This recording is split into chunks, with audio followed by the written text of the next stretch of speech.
தஞ்சாவூரில் மது போதையில் தகராறில் ஈடுபட்ட கணவரை மனைவி கத்தியால் குத்தி கொலை செய்த சம்பவம் அதிர்ச்சியை ஏற்படுத்தியுள்ளது.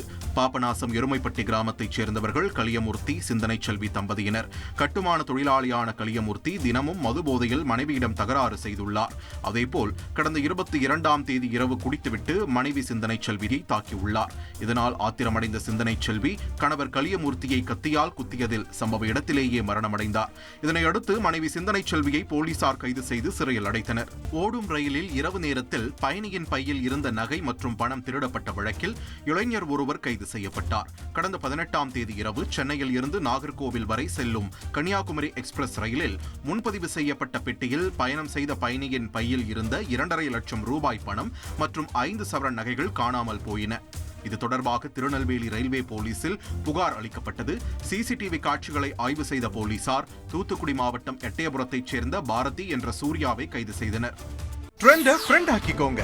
2.5 கோடிக்கும் அதிகமான தந்தி டிவியின் சப்ஸ்கிரைபர்ஸ் அண்ட் ஃபாலோவர்ஸ் குடும்பத்துல நீங்களும் இணையுங்க.